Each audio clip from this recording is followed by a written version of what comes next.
Olá, pessoal. Eu sou o Wesley Santos e eu vou apresentar o trabalho intitulado Trocas entre categorias lexicais na aquisição da escrita do português brasileiro por surdos usuários de Libras. Este trabalho conta com a orientação do professor Dr. Felipe Kupski. Nós somos do programa de pós-graduação em Língua e Cultura da Universidade Federal da Bahia.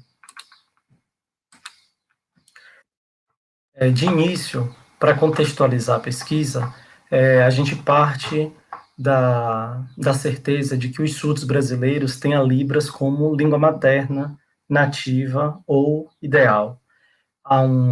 Não há um consenso ainda em relação à natureza da Libras em relação ao surdo na nossa área. Alguns autores chamam de língua materna, outros consideram como língua nativa, e, mais recentemente, nós temos visto na literatura também o termo língua ideal. O português brasileiro para os surdos é uma L2, é uma segunda língua, especificamente a modalidade escrita. A maioria dos surdos brasileiros, usuários de Libras, escreve em PB, adotando padrões tanto da L2, que é a língua-alvo, quanto de sua L1. Né? Então, esta é a hipótese do nosso trabalho, é a hipótese principal. Além disso, é comum ocorrerem transferências linguísticas da L1 para L2 e vice-versa, nesse processo natural de aquisição de uma L2. A problematização da pesquisa. Esta investigação tem como ponto de partida estudos como o de Santos, 2019, para quem os surdos brasileiros fazem trocas entre as categorias nome e verbo na aquisição da escrita do PB, justificadas pela transferência de características morfofonológicas da Libras, sua L1, para o PB, considerando os estudos de Pizio, 2011, e Lavras, 2019, sobre a indistinção categorial de nomes e verbos. A gente encontra na literatura pesquisas que se dividem. Algumas pesquisas afirmam que as línguas de sinais fazem distinção, igualmente as línguas orais, entre as categorias nome e verbo, né? Estas autoras, Pizio e Lavras, acreditam, com base em suas pesquisas acadêmicas, acreditam que a Libras não faz distinção entre nome e verbo, né? E eu parto, nesta minha investigação atual, eu parto dessa premissa de que a língua de sinais não faz distinção entre essas duas categorias, ou seja, o mesmo sinal, né, realizado tanto morfológica como fonologicamente, tanto vai servir, a depender do contexto discursivo, para o nome como para o verbo.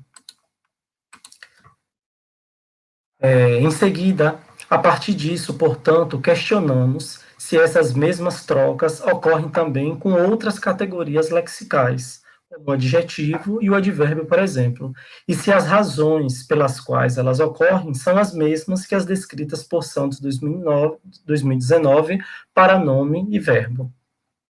E aí eu trago um exemplo, né, desse nosso problema.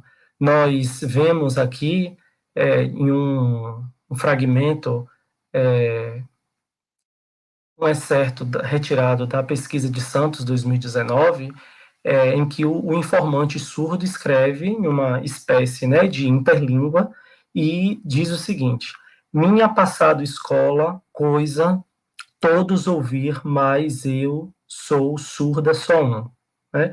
E para isso, especificamente em relação a esta parte aqui, todos ouvir, nós temos duas possibilidades de interpretação. Né?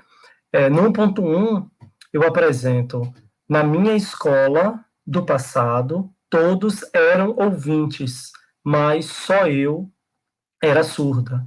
E a segunda possibilidade, 1.2, na minha escola do passado, todos ouviam, mas só eu era surda. Então, esse todos ouvir, a gente pode estar interpretando tanto como verbo, né, o próprio verbo ouvir, e aí, nesse caso, todos ouviam, como também a gente pode interpretar como um nome, né, o nome ouvinte. Todos eram ouvintes. Então, a gente tem aqui um exemplo do problema que nós estamos discutindo. Na aquisição do português escrito, o surdo faz, né, essa troca entre as categorias nome e verbo, e essas trocas são influenciadas pela transferência de características linguísticas da sua L1, já que em Libras, este item aqui, ouvir, tanto vai ser realizado com o mesmo sinal, tanto se for o verbo ouvir, como se for o nome ouvinte.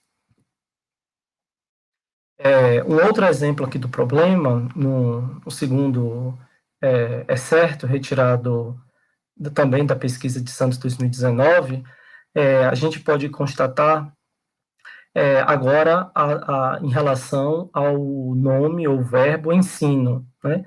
Minha mãe ajudar, ensino, família, nada difícil.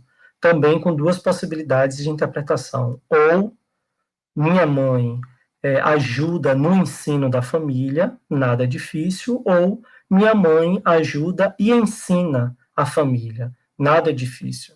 Né?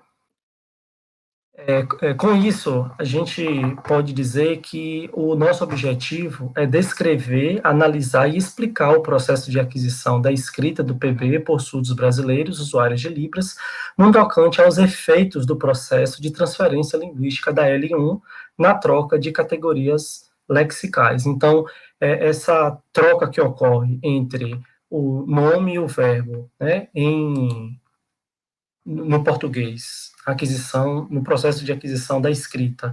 Essas trocas também ocorrem com outras categorias lexicais, e aí, se ocorrem, é o que vamos constatar na pesquisa, nós queremos saber se essas trocas têm a mesma justificativa que as descritas por Santos 2019 para as categorias nome e verbo. O embasamento teórico desta pesquisa é o gerativismo, né? Com base no gerativismo, e aí Chomsky, 72, 95, e na perspectiva inatista de aquisição de linguagem, fundamentamos-nos teoricamente em Santos 2019, que é uma, né, pesquisa do ano passado, minha, publicada ano passado, Lavras 2019, Brochado 2006 e Pizio 2011. Em relação aos métodos, aos procedimentos metodológicos, eu estou apresentando aqui uma sequência, né? Primeiramente, a coleta de dados de textos escritos no PB, publicados em redes sociais digitais, como Facebook e Instagram, por exemplo. Depois vamos passar para a segmentação desses textos em sentenças, com base no contexto geral.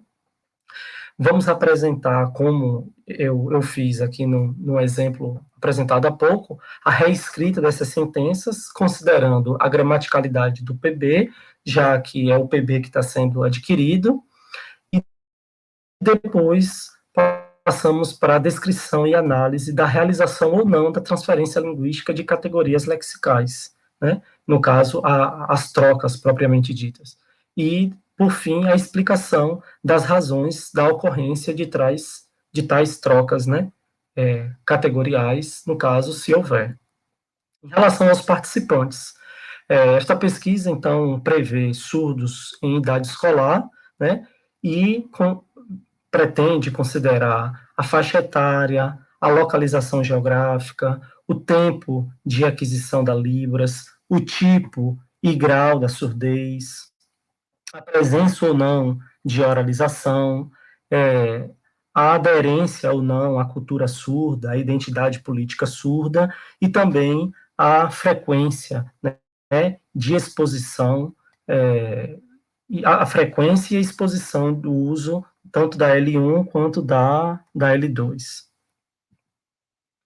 E por fim, a relevância da pesquisa, né? No âmbito das ciências cognitivas, a pesquisa contribui para as evidências de como a interlíngua funciona na mente dos surdos e de como as categorias lexicais se comportam nessa interlíngua. Desse modo, o estudo espera evidenciar a interação entre PB-Libras, bem como descrever as variáveis que militam sobre esse fenômeno de troca categorial no processo de aquisição da escrita do PB de surdos brasileiros.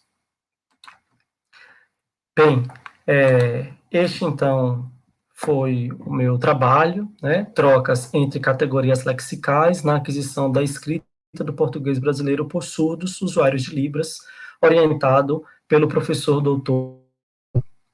Eu quero agradecer muito à comissão científica do evento por haver aprovado, né, este trabalho para a comunicação, e para mim foi uma satisfação muito grande poder compartilhar um pouco da minha pesquisa com vocês. Muito obrigado.